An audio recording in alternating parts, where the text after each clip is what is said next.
E aí, primeiro ano, tudo bem com vocês? Então, vamos hoje começar aí o novo filósofo, Aristóteles, e a frase para vocês já marcarem na vossa cabeça como funciona a filosofia dele sobre Aristóteles, para vocês não mais esquecerem, está ali, ó. Não há nada no intelecto que antes não tenha passado pelos sentidos.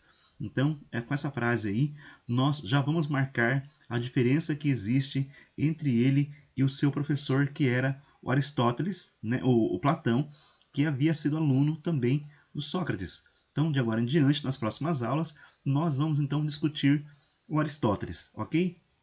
Então, nas aulas passadas, nós estávamos vendo lá, vimos, né, que o Platão tentou resolver aquele problema ontológico. Onto quer dizer estudo do ser, tá? Ontológico, do ser e da realidade, né?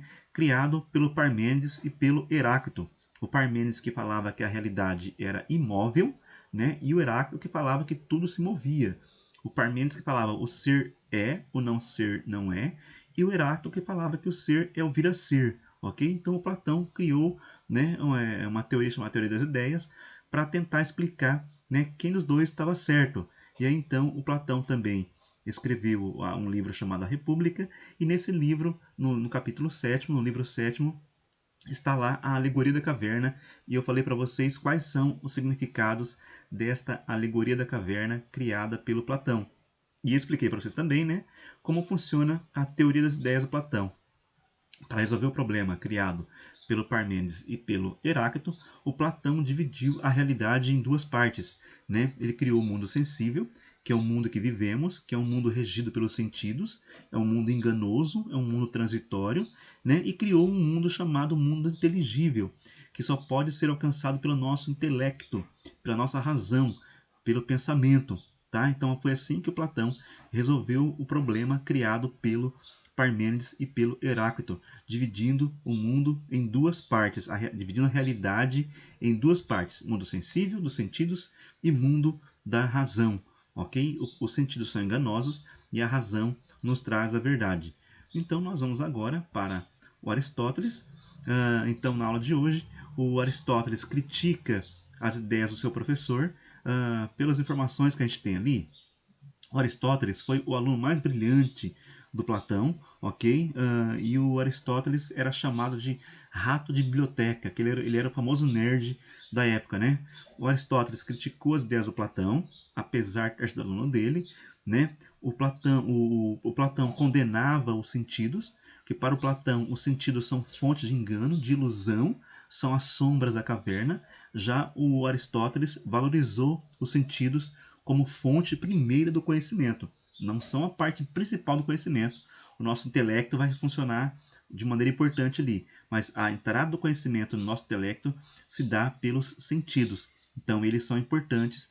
Não, então o Aristóteles não pensa como o Platão, né? E vamos ver também como funciona a realidade segundo Aristóteles, que é então ali a metafísica aristotélica. Filosofia tem uns conceitos difíceis ali, né? Metafísica, ontologia, mas é bom que vocês já vão se acostumando com esses termos aí. Vamos relembrar ali, né, que a palavra metafísica quer dizer meta, quer dizer além, e física, physis, natureza. Então, aquilo que está além da natureza. Como que funciona segundo a realidade, segundo o Aristóteles? Então, o Aristóteles viveu ali, né, em 384 a 322 a.C., ou seja, século 4, né, a.C. Ele é de Estagira, no mapinha ao lado ali, ó. Tem ali Estagira. Estagira não é Grécia, Estagira é o reino da Macedônia, ok? Então, o Aristóteles, aos 18 anos, foi para a academia de Platão, e foi no Platão. Ele organizou e sistematizou a filosofia grega, tanto que chamamos a filosofia do Aristóteles de período sistemático da filosofia, porque ele organizou os conhecimentos de filosofia que até então haviam na Grécia e que não estavam organizados. Ele era filho de Nicômaco. O Nicômaco era um médico do rei da Macedônia, vejam que ele era importante, tá? E como o pai dele trabalhava com medicina, o Aristóteles tinha interesse pelas ciências naturais, pela medicina, pela biologia, então ele tinha interesse no mundo natural. Percebam que então já começa a se formarem as ideias dele pelo interesse que ele tinha no mundo natural. Então por isso que ele já vai discordar do professor dele, que é o Platão, tá? O Aristóteles tinha então interesse pelas ciências naturais, apaixonado pela biologia, né? Então por isso ele desenvolveu uma visão científica da realidade. Aos 8 anos ele foi para Atenas, né? E ingressou na Academia do Platão. Depois ele foi embora, voltou para Macedônia e ele foi tutor do Alexandre o Grande, que dominou ali toda a Grécia e uma boa parte da Ásia, quando o Alexandre o Grande era jovem. E depois disso, né, quando Alexandre tornou-se imperador da Grécia e do mundo asiático ali, ele retornou a Atenas e fundou uma escola filosófica chamada Liceu. O Platão fundou a academia e ele, Aristóteles, fundou o Liceu. Ok? Então, uma breve história para vocês entenderem um pouquinho aí da vida do Aristóteles e já entendendo por que é que ele vai pensar diferente do Platão. O interesse dele pelo mundo natural, ok? Já vai fazer então com que ele pense diferentemente do seu professor, o Platão. Então, ali, ó, da sensação ao conceito. Embora tenha sido aluno do Platão, ele discordou das ideias do mestre dele. Ele criticava a divisão da realidade em duas partes. Então, para ele, para o Aristóteles, essa divisão que o Platão criou, ela não existe, tá? Ela não tem como ela existir. E vamos entender o porquê. Então, da sensação que nós temos das coisas, nós vamos formar conceitos, ok? Para o Platão era assim. A nossa sensação era enganosa e os conceitos e formas estavam em um outro mundo, ok? Então, como funcionava a questão do conhecimento da realidade para Aristóteles? Então, ele valorizava o papel dos sentidos para se atingir o conhecimento verdadeiro. Então, já reparem lá, para Platão, os sentidos eram fonte de ilusão, de engano. Os sentidos, só quem usa os sentidos são as pessoas que estão no mundo enganoso das sombras e da caverna. E para você atingir o conhecimento verdadeiro, para você atingir a episteme, que é o conhecimento verdadeiro, você precisa abandonar os sentidos, segundo Platão, né? E valorizar a razão. Já o Aristóteles vai dizer, não, o conhecimento que está no nosso intelecto, antes dele estar no nosso intelecto, precisa passar pelos sentidos e pela experiência. Precisamos sentir. Para o meu intelecto saber o gosto de uma bala, eu preciso comer a bala. Para eu saber se uma música é boa ou não, eu preciso ouvir a música. Então, são esses sentidos que vão levar ao meu intelecto o conhecimento. E lá o meu intelecto vai organizar os conhecimentos. Aí sim, essa será a função do intelecto, de organizar aquilo que os sentidos repassam para ele. Então, se eu chupo uma bala e como uma carne salgada, o meu intelecto vai dizer, ó, isso aqui é doce, isso aqui é salgado. Então, isso aqui é bala, isso aqui é carne. Então, os sentidos nos trazem o conhecimento para o intelecto e o intelecto vai organizar, vai diferenciar as coisas, vai colocar em caixinhas diferentes ali. Bom, mal, alto, baixo, salgado, doce. Então, o intelecto vai ter esse papel de organizar tudo aquilo que os sentidos trazem. Mas os sentidos precisam trazer o conhecimento para o intelecto. Por isso que eles são a porta de entrada para o conhecimento, segundo Aristóteles. Então, como funcionava então ali ainda a questão do conhecimento da realidade? Então, Aristóteles reconhecia a multiplicidade dos seres percebidos pelos sentidos como elementos do real. Vocês estão vendo aí 3 animais com colorações diferentes, ok? Mas o seu intelecto, os seus sentidos veem, mas o seu intelecto consegue abstrair a ideia de que, apesar de terem colorações diferentes, esses animais aí fazem parte da espécie dos gatos, ok? São múltiplos, são vários gatos ali, mas o seu intelecto consegue perceber que são gatos, ok? Então, segundo Aristóteles, então, tudo o que vemos, sentimos e ouvimos tem realidade, não são enganosos. Continua agora lá. O seu cérebro agora está vendo ali animais bípedes. O seu cérebro sabe que esses animais bípedes não são gatos. O seu cérebro já vai separar. Mas os seus sentidos estão vendo essa realidade aí. Ok? E aí, então, né? Por isso, então, o Aristóteles discordou da teoria das ideias do Platão, que recusavam os sentidos e os tinha como sinônimo de enganos, de ilusão. Então, o seu intelecto tem as imagens agora aí, vocês nunca mais vão esquecer essas imagens, porque os seus sentidos colocaram essas imagens aí na sua mente. Então, você lá na frente fala assim, gente, pinguim.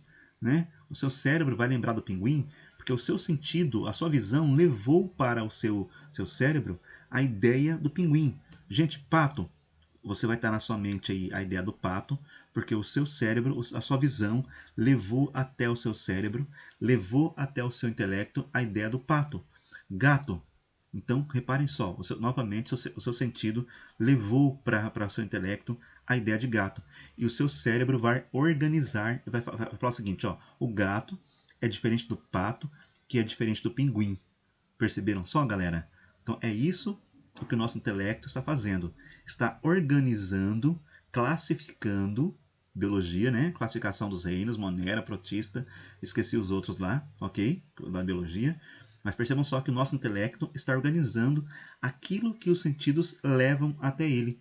Então é por isso então que o Aristóteles vai discordar da teoria das ideias do Platão. Vamos entender mais à frente ali, ó.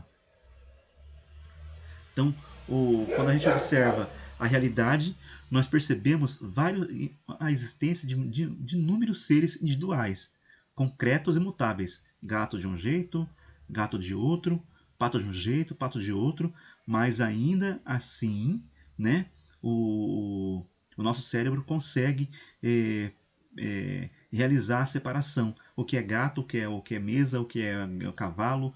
Então, para Aristóteles, a ciência, que é o conhecimento verdadeiro, deve então partir dessa realidade sensorial. Deve então valorizar os nossos sentidos.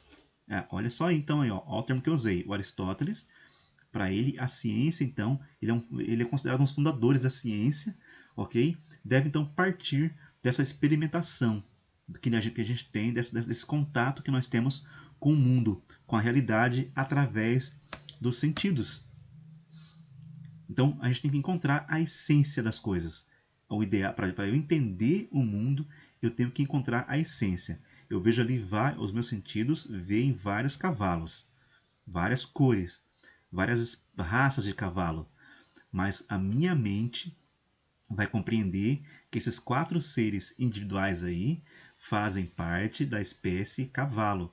Para cada ser individual ali, eu vou usar o mesmo termo, vou usar a essência cavalo. Cada animal individual aí tem uma cavalidade. Isso é essência. Assim como cada perfume tem uma essência que marca a sua diferença, mas todos são perfumes, esses 4 seres individuais aí, diferentes, são iguais. São os cavalos. Então, se eu observo os seres individuais, o meu intelecto vai ser capaz de captar a essência universal deles.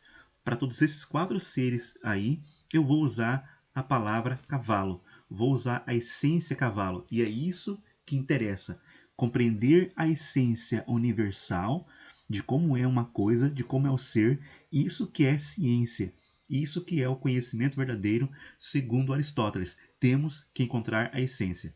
Qual é a definição de essência? Essência é aquilo que faz com que o ser seja o que ele é. Então, mesmo que esses 4 animais aí pareçam diferentes, eles são cavalos, porque eles têm características que os determinam como cavalos, os fazem ser cavalos.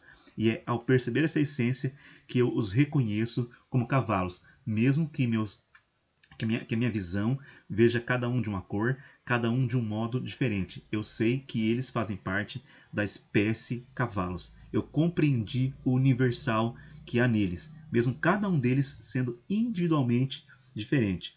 Ok? Entenderam a ideia do Aristóteles então aí? Então, para Aristóteles, né, voltando à crítica lá da teoria do mundo das ideias, então para a teoria do mundo das ideias, a matéria está aqui no mundo sensível e a forma dessa matéria está lá em outro mundo, que é o mundo das ideias. Já o Aristóteles vai dizer não, não é possível. Para Aristóteles, o sensível e o inteligível sempre estão juntos. Não é possível, não é possível separar forma e matéria. Tudo que tem matéria tem forma. Tudo que tem forma tem matéria. Essa teoria aí chamou-se teoria do ilemorfismo. Morfo, forma, ok? A forma da matéria. Não é possível separar, como dizia lá o Platão, que as formas e as essências estão em um mundo inteligível e a matéria está aqui. Isso não é possível. Tudo que você olhar ao seu redor agora aí vai ter forma e matéria ao mesmo tempo. Voltemos ali ao exemplo de trás. Né, ó? A forma de cavalo está ligado à matéria de cavalo. Não é possível separar. Quem faz essa separação é a minha mente aqui, é meu intelecto. Mas, na realidade, eles não existem separados no mundo real. Essa separação, quem faz é a minha mente. Porque matéria e forma sempre estão juntos. Ok? É isso, então, que o Aristóteles vai criticar. Por isso que o Aristóteles é um cientista, é um pensador do mundo natural. Porque não há esse outro mundo, né? Não há um mundo inteligível, não há uma realidade dividida em duas partes. A realidade ela é única. Matéria e forma sempre estão juntos. O sensível e o inteligível sempre estão juntos. Quem faz a separação, quem faz o processo de abstração é o meu intelecto. Mas na realidade não há separação fora lá, como pensava o Platão. Ok? Então, na próxima aula, vamos continuar com o Aristóteles e a pergunta lá, né? As coisas mudam ou não? As coisas têm finalidades? Existem por algum motivo? E aí, para encerrar a aula, segundo Aristóteles, Deus tem que existir, ok? Encerro a aula com Aristóteles semana que vem, falando sobre isso. Beleza, galera? Um abraço. Ah, mas antes que eu encerre a aula, opa, tem aí um quadro chamado A Escola de Atenas, pintada pelo Rafael Sanzio, ali ó, no século XV. Ao centro ali do quadro estão o Platão e o Aristóteles. Como que eu sei quem é o Platão e como que eu sei quem é o Aristóteles? Pensa bem ali, analisa o quadro, tá? Aí, esse quadro do Rafael Sanzio aí tem vários filósofos do mundo antigo, pré-socráticos, tá? Tem vários filósofos aí. Tem os filósofos da escola helenística, mas ao centro estão Platão e Aristóteles. E eu quero que vocês tentem entender quem é que é o Platão ali e quem é que é o Aristóteles. E por que eu sei quem é o Platão e quem é o Aristóteles? Na próxima aula eu vou responder. Tentem pensar ali, tá? Quem é o Platão e quem é o Aristóteles e digam para mim na próxima aula. Valeu, galera. Até a próxima. Abraços.